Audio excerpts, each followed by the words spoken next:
O processo de ensino e as teorias de aprendizagem nas práticas educativas foi o tema da aula passada. A professora Ida nos falou sobre a teoria de Carl Rogers. A teoria de Carl Rogers visa o desenvolvimento integral da pessoa e ela enfatiza os aspectos afetivos da aprendizagem. Uma outra ideia de Rogers é de que uma pessoa não pode ensinar a outra. A aprendizagem ela é autodirigida e autoapropriada. Estudamos a teoria de Jerome Bruner. Na teoria de Jerome Bruner, nós temos que levar em consideração os níveis de representação de mundo pela criança, o enativo, icônico e simbólico e, sobretudo, o papel da linguagem no processo de desenvolvimento desses níveis de representação. A aprendizagem por descoberta também é um dos pontos relevantes na teoria de Bruner.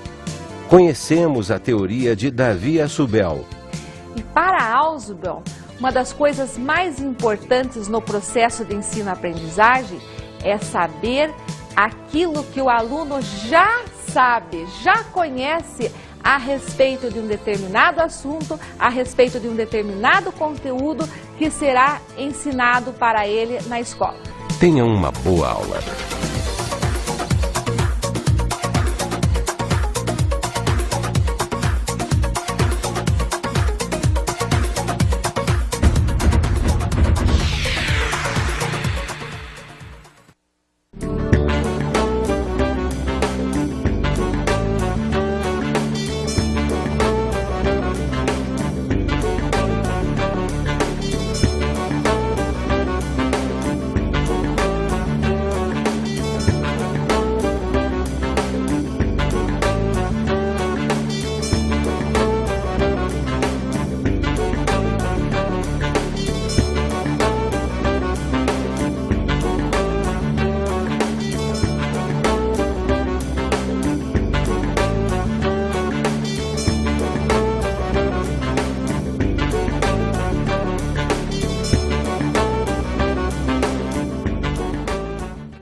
Olá, meu nome é Irene, eu sou uma das professoras da equipe de currículo estruturado que vai estar trabalhando com vocês algumas disciplinas. A nossa disciplina de hoje vai tratar sobre o tema da aprendizagem escolar, a reconstrução da cultura na sala de aula. Para pensarmos essa questão, inicialmente vou convidar vocês a retomar o significado de cultura. No Aurélio, no dicionário Aurélio, cultura significa ato de cultivar crenças, valores que são transmitidos coletivamente via comportamento humano. Então, tomando esse significado, vamos não esquecer dele ao longo de toda a nossa discussão de hoje. Para contextualizar a nossa discussão de hoje, num primeiro momento, vamos pensar a escola enquanto um lugar de transmissão de cultura. Mais uma vez, contextualizando isso, vamos tomar a referência das leis, parâmetros curriculares LDB, que nos dizem qual é a concepção de escola e que dão um lugar para esta escola enquanto transmissor da cultura. No primeiro aspecto, a LDB nos aponta que a LDB nos diz a escola voltada às mudanças curriculares. Nesse ponto, temos que discutir agora que o currículo não é mais o currículo fechado, mas sim se está propondo uma diversidade de currículos, um currículo aberto, flexível, às adaptações curriculares. Ainda uma outra questão que a LDB nos aponta, trata do seguinte: a escola voltada à organização do espaço educacional. Quando falamos disso, estamos dizendo então que a escola tem que estar preocupada com todas as inter-relações humanas presentes no espaço escolar, com todos os agentes escolares aqui especificados. Quem são? Professores, alunos, diretores, funcionários, corpo técnico administrativo da escola. E um outro destaque que a LDB nos coloca diz respeito ao professor. a constante formação do profissional de educação. Do que trata essa questão? Trata de que o professor, entendido como um profissional da educação, deve estar preocupado constantemente com o seu desenvolvimento profissional. E que se nós acreditarmos no professor enquanto um profissional, vamos ter um professor preocupado com o seu aluno, preocupado com a formação pessoal do aluno, seja ele uma criança, seja ele um adolescente ou até mesmo um aluno já adulto. Esse professor, então, constantemente sendo capacitado, estando formado continuamente, vai poder se colocar numa forma distinta, numa forma diferente na sala de aula. Ainda na nossa contextualização do espaço escolar, nós vamos recorrer agora aos PCNs, aos Parâmetros Curriculares Nacionais. Do que eles tratam, o que é que eles nos dizem, né? Vamos ver? Os PCNs dizem que a escola deve dar lugar, no seu cotidiano, às questões sociais, à ética. O que é que significa dizer isto?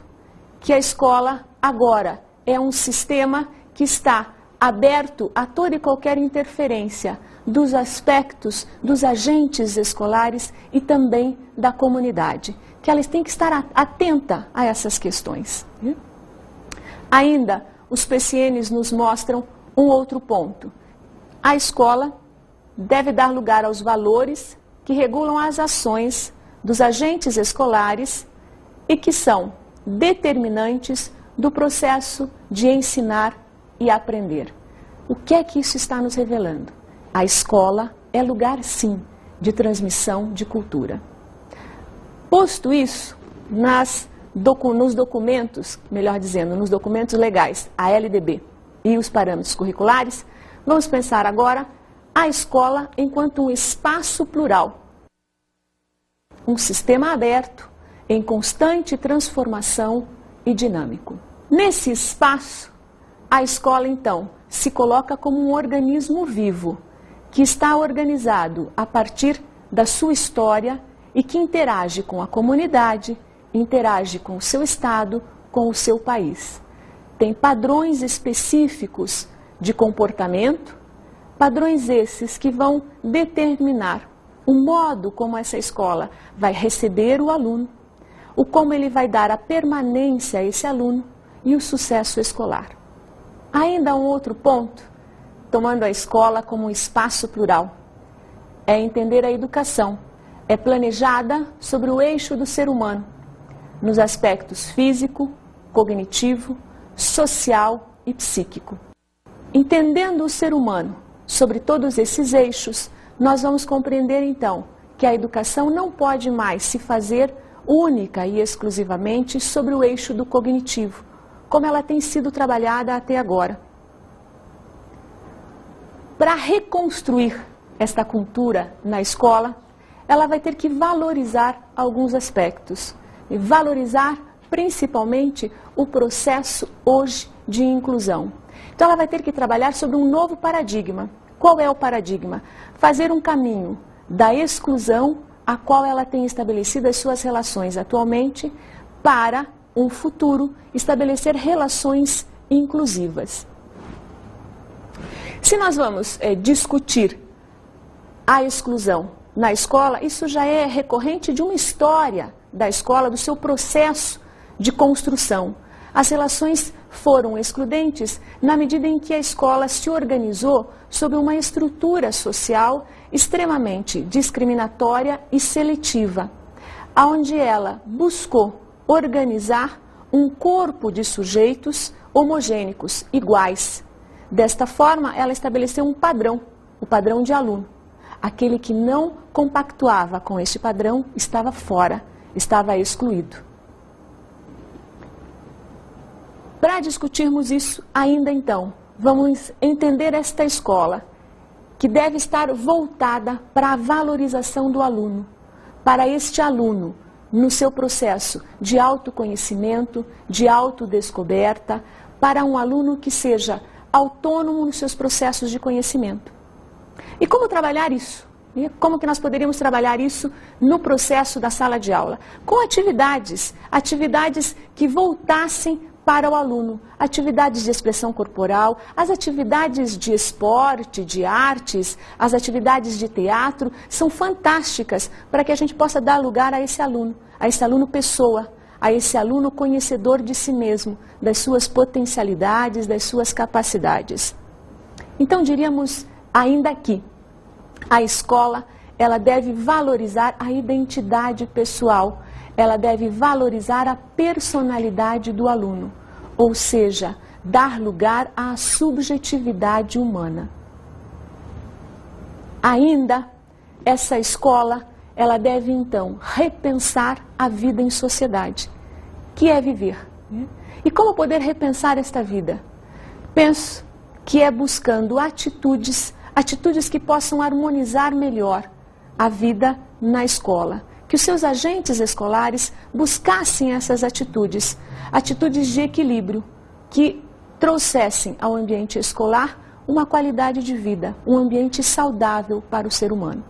O que seria isso? E como que nós poderíamos explorar a qualidade de vida no espaço escolar?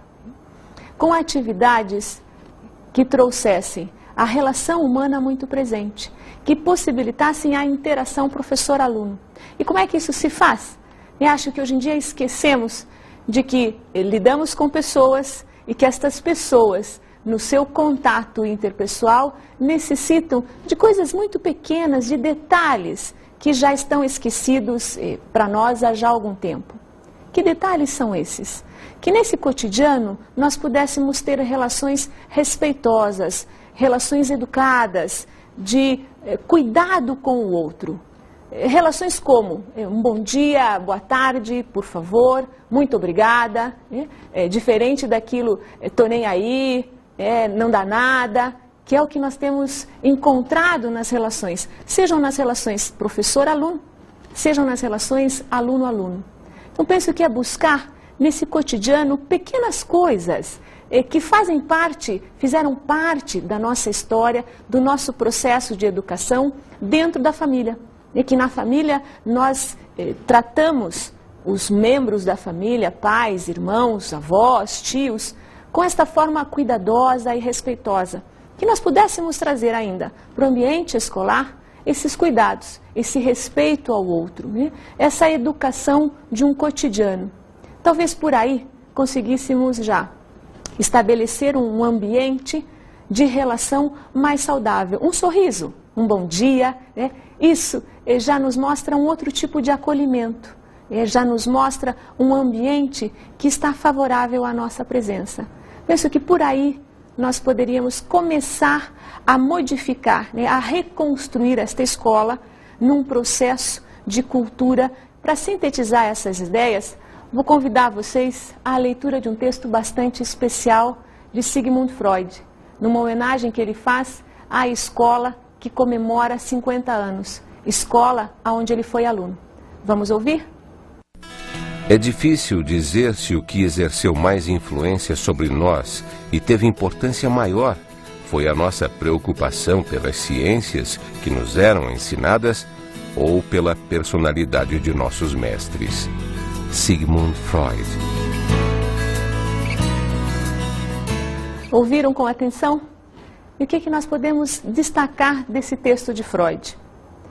Um aspecto bastante importante, interessante para nós, e talvez o melhor nesse texto, é a personalidade.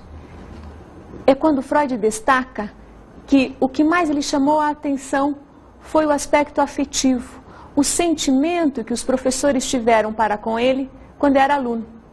Que foi nesse primeiro momento, no acolhimento dos professores para a estada de Freud na escola, isso que motivou, isso que mobilizou Freud, enquanto aluno, a buscar conhecimento.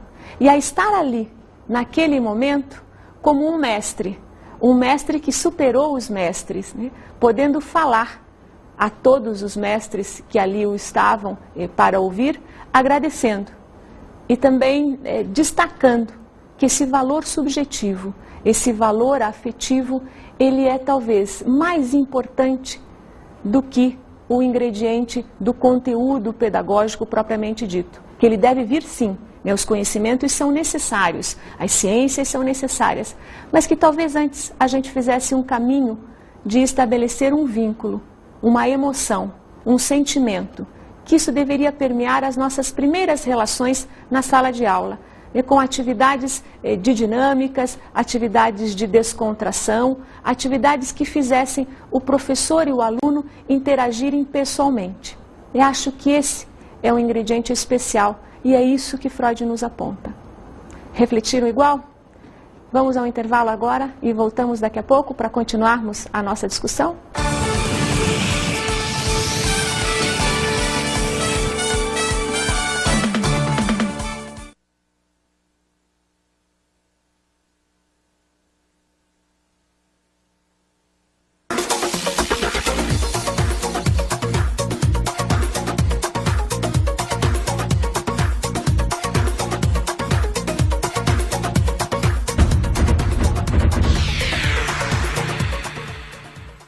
Olá, vamos retornar aos nossos estudos, às nossas reflexões sobre a reconstrução da cultura no espaço da sala de aula. Agora, especificamente, nós vamos discutir a sala de aula como lugar de transmissão de cultura. A educação escolar, ela é feita dentro da sala de aula. E o que podemos dizer acerca da educação feita dentro da sala de aula? É que há um encontro entre professor e aluno. E encontro mesmo, porque eu preciso de um professor e de um aluno para que esse processo ensino-aprendizagem se dê. Um exemplo para localizar vocês um pouco mais do que eu quero destacar aí. Um colega nosso, educador, Celso Vasconcelos, em 2001, numa entrevista que ele deu a uma revista de educação, ele discutia que no contato com professores, fazendo uma reflexão sobre as avaliações, sobre como fazer as avaliações e que avaliações realizar com seus alunos, os professores chegaram então à resolução de que iriam mudar as avaliações. Vamos deixar a avaliação individual e vamos trabalhar com a avaliação diferenciada, em grupo, avaliações em painéis, em maquetes, pesquisas de campo, aulas passeio. Então tomariam essa avaliação de uma forma bastante variada, diversificada, para que o aluno pudesse se mostrar nos seus vários momentos, que o aluno pudesse mostrar as suas capacidades. Proposta realizada, qual foi o resultado? Surpresa! O que disseram os alunos acerca dessa mudança das avaliações? Entre eles, comentavam, ora, na minha escola não preciso mais estudar. Agora faço prova com meu colega, então ele responde por mim. Atividades de pesquisa, de leitura em sala de aula, nunca mais. Agora nós vamos passear. A escola liberou geral, está tudo fácil. Agora não preciso mais estudar. Qual não foi a surpresa? Também que os pais vieram à escola questionar os professores de que não mais estavam avaliando da forma tradicional. Os filhos não mais estudavam afinco durante a madrugada para o dia seguinte realizar uma prova. O que eu quero dizer com isso? A avaliação é encontro professor e aluno. Da onde participam? Para que a gente faça uma avaliação, o professor é bem intencionado em criar novas alternativas para diversificar a sua avaliação, mas o aluno deve ser consultado. Ele deve ser questionado sobre esta avaliação para que ele possa, sim, participar junto com o professor e que não vire uma bagunça, para que não vire algo desacreditado no ambiente escolar. Acho que isso vale uma boa reflexão para nós. Um outro ponto para pensarmos a sala de aula como reconstrução desse espaço de cultura é entendermos a sala de aula como um espaço relacional. E o que isso quer dizer? Lugar de vivência das questões sociais, das questões humanas. Para discutirmos isso, vamos entender que o espaço relacional ele precisa de algumas configurações. Quais são elas? Primeiro temos que ter um líder que foi oficialmente designado. Qual é o líder na sala de aula? O professor.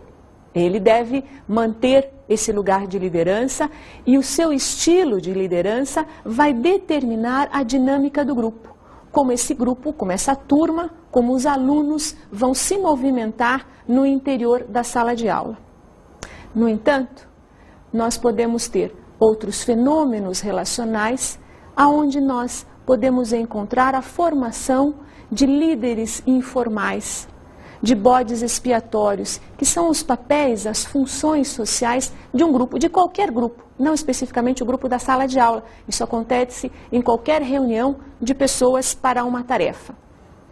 Se a liderança se estabelece num líder que não o líder formalizado como o professor, se essa liderança ela é feita por um aluno, por exemplo, a dinâmica, o processo de aprendizagem da sala de aula está comprometido, ou pode estar comprometido. Vale a pena refletir e pensar sobre isso também. Então, esse grupo, esse espaço relacional da escola, ele determina um poder, ele cria um poder de influência. Poder esse que pode ser usado como uma força que mobiliza a atenção do aluno, a atenção do aprendiz para o processo de conhecimento.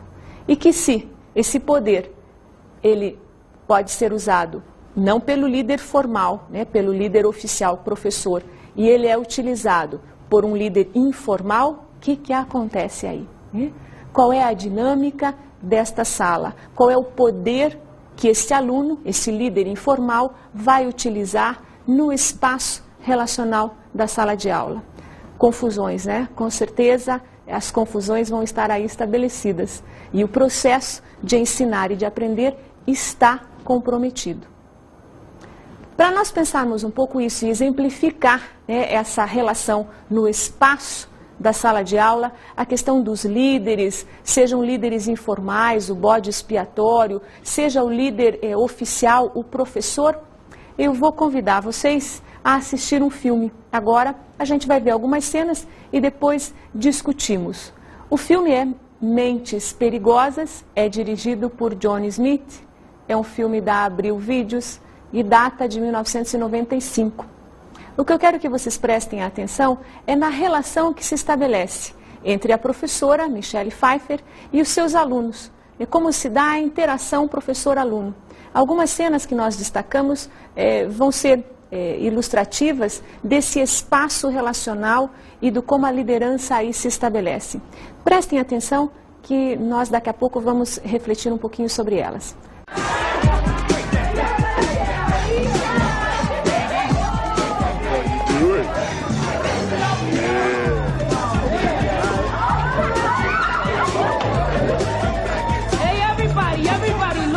A cowboy!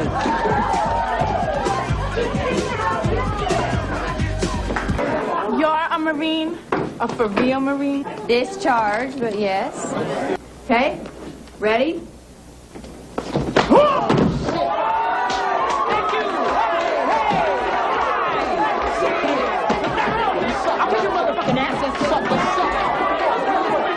You make good Marines. In fact, from this moment, each one of you is like an inductee. Who's a duck? With a clean record.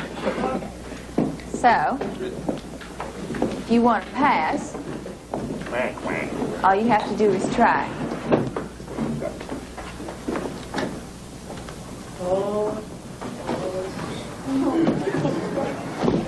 Because at this point, everyone has an A.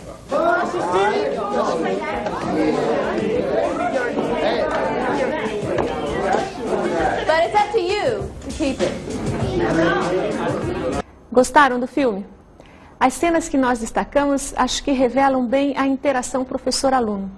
Vocês viram como ela chegou no ambiente escolar, naquela turma? Tá certo que era uma turma bastante difícil, e que já apresentava líderes informais. Dentro da turma havia uma liderança bastante significativa. E quando ela chega para ser a líder oficial, o que acontece? Conflito. Há uma contradição, uma briga de lideranças.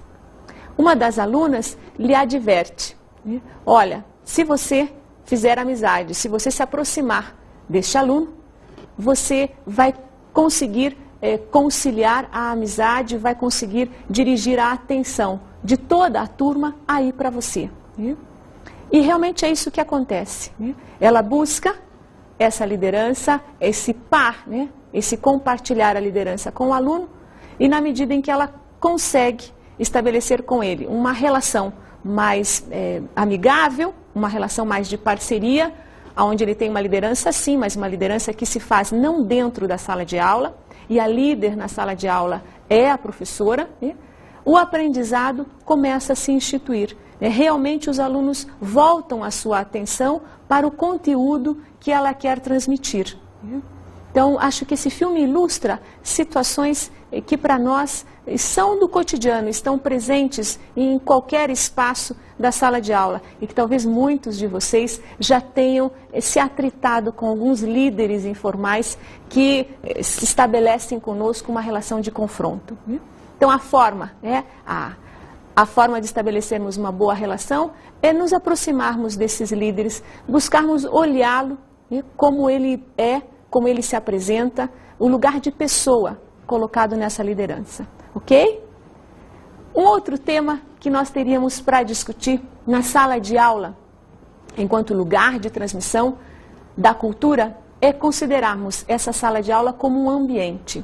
E para entendermos o ambiente, vamos tomar a referência de Donald Winnicott, um pediatra, psicanalista inglês, que trabalhou exaustivamente com crianças, acompanhando o desenvolvimento do ser humano num ambiente saudável.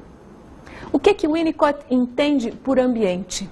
Primeiro ele vai dizer que ambiente é um holding estruturado fisicamente e um holding humano, estruturado afetivamente. O holding se constitui de 3 momentos: o ouvir, o cuidar e o identificar-se com o outro. O que isso quer dizer? Quer dizer que nós devemos propiciar, né, ao ser humano, para o seu desenvolvimento saudável, para um desenvolvimento pleno, a sua escuta, os cuidados básicos para o seu desenvolvimento e uma identificação, que nós consigamos estabelecer com ele uma certa identidade, uma relação especular. E para o professor, o que é que o holding, o winnicottiano, tem a ver com o professor?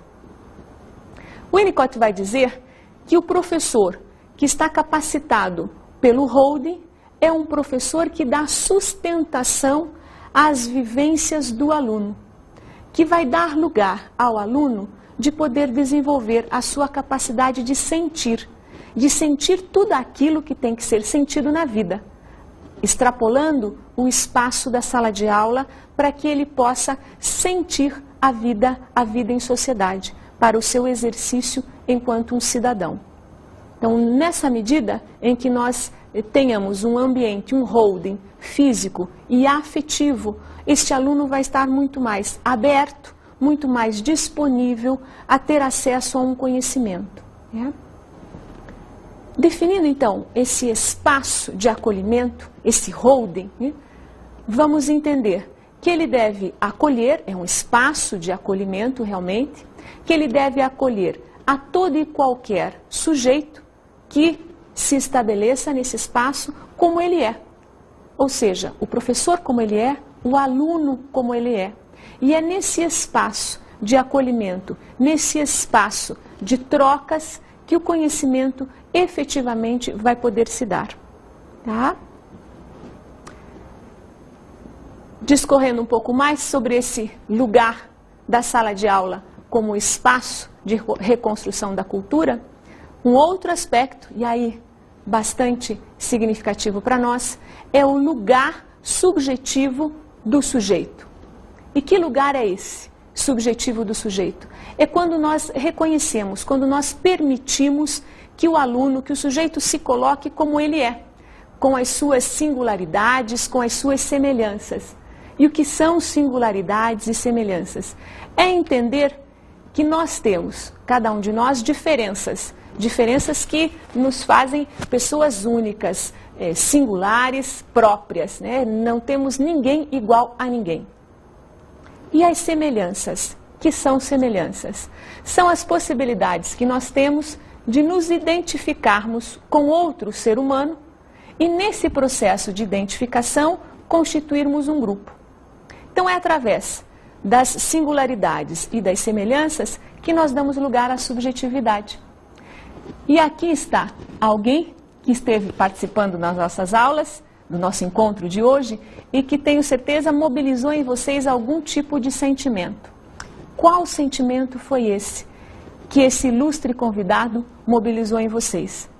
Gostaria de saber, e tenho trazido Zoé para as minhas aulas, e alguns alunos comentam: quem é ele? O que é que ele faz? O que ele está fazendo aqui conosco? Vai usar ele quando? Então, uma certa curiosidade, uma certa inquietação, às vezes até uma resistência. O que significa trazer um boneco para uma aula como essa, num espaço tão intelectual? O que eu gostaria de mostrar a vocês é que Zoé é diferente, é singular, e que tem algumas características que nós podemos nos identificar com ele e podemos, então, incluí-lo no nosso ambiente. Como é que foi isso para vocês? Que ideias passaram? A minha curiosidade em saber que sentimentos mobilizaram em vocês. Vocês descobriram quem ele é? A que espécie ele pertence? É um cachorro? É uma vaca? Não, não, não. É uma girafa. A família da qual Zoé pertence é uma girafa.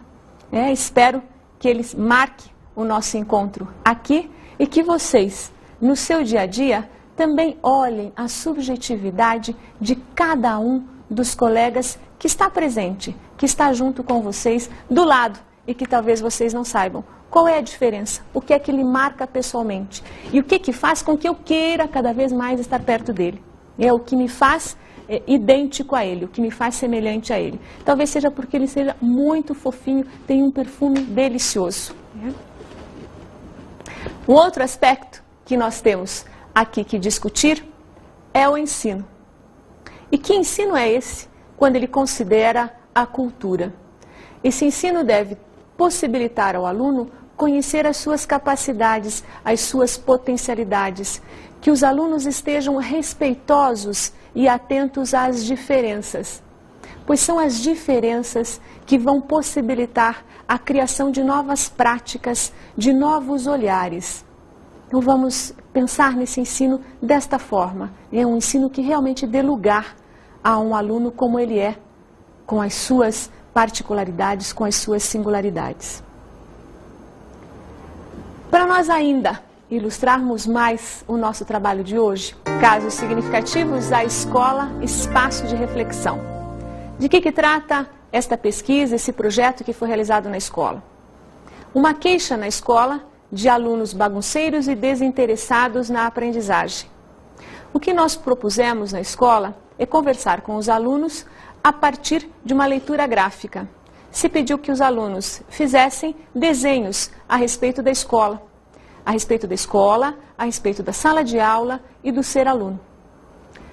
Os alunos que foram pesquisados nos trouxeram algumas informações bastante interessantes que explicaram o porquê da bagunça, o porquê do desinteresse na aprendizagem. Desenhos como uma escola toda cheia de grades, uma escola pichada, uma escola suja. A sala de aula apresentou apenas carteiras desenhadas, um quadro sem nada escrito, um quadro vazio. No máximo, algumas das representações eram pontos de interrogação. E o aluno? Um aluno que estava sustentado por um balão de gás. Ou ainda, um aluno que viajava numa astronave para uma viagem intergaláctica, né? Que resultados nós pudemos tirar desses desenhos? Considerando uma questão importante para vocês, que essa escola estava passando por um momento de transição. Ela vinha de uma administração militar e estava sendo vendida, tinha sido vendida para uma administração cívica. e que se pensava que os alunos nada haviam percebido acerca dessas mudanças que estavam ocorrendo na escola. Como é que nós pudemos ler isto? Analisar esses desenhos. Primeiro que os alunos sabiam de tudo, sim.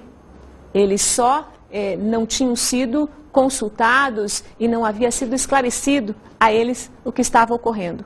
Mas que com certeza eles percebiam essa mudança, esse processo de transição na escola.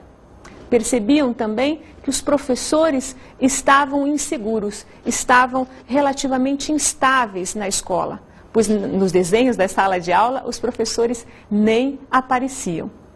E a escola, a mudança na escola, eles sabiam que ocorria assim, pois esta escola estava sendo desenhada, gradeada, uma escola pichada, uma escola que estava sendo marcada por esses alunos. Essa pesquisa acho que mostra para nós que essa interação professor-aluno é importante, esse clareamento das práticas educacionais. E quando nós falamos aqui do professor, não só na sala de aula, mas também a escola como um todo, ela deve ter normas claras, ela deve ter procedimentos claros para com o seu aluno. Dessa forma, talvez, ela propicie uma facilitação no processo de aprendizagem. Bem, era isso que nós tínhamos para mostrar a vocês. Entendendo assim, a facilitação no processo de aprender. Isso é importante para que nós possamos estabelecer uma relação verdadeira, uma relação produtiva entre professor e aluno. Vamos agora para a dica de estudo?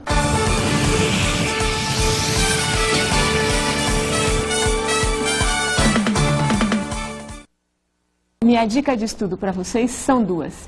A primeira delas é o filme Guerra do Fogo, de Jean-Jacques Arnaud, um filme que trata da Guerra do Fogo entre duas tribos.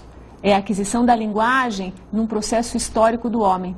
Mas eu quero destacar uma cena no final do filme para vocês verem, que é um momento de girada de um processo de barbárie para um processo de civilização. É quando se tem a consideração do outro na relação social. É uma cena em que passa o homem e a mulher, aonde um dirige o olhar ao outro e é como se eles trocassem nesse olhar um certo sentimento, uma afetividade, o que vai dar um passo àquilo que nós vamos entender como civilização, ter o outro em consideração nos meus atos, nas minhas atitudes. Essa é a primeira dica. E a segunda dica que eu trouxe a vocês está aqui, numa obra que com certeza vocês conhecem, de Rubem Alves, A Escola que Sempre Sonhei, sem imaginar que pudesse existir.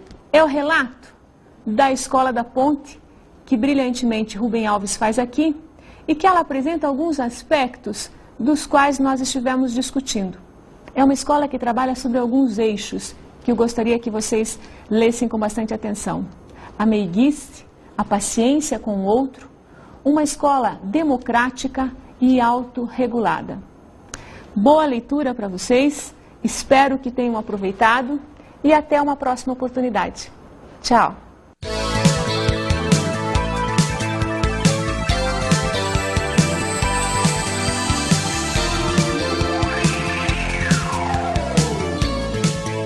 A aprendizagem escolar, a reconstrução da cultura na sala de aula foi o tema desta aula. A professora Irene nos falou sobre a escola, lugar de transmissão da cultura. O que é que nós poderíamos destacar aí? Que a sala de aula é um espaço relacional, onde pessoas compartilham, onde o encontro entre elas, professor e aluno, determinam o conhecimento, a transmissão e a apreensão do conhecimento. Acho que é isso por hoje, gente. Obrigada, até uma próxima oportunidade. Até a próxima aula.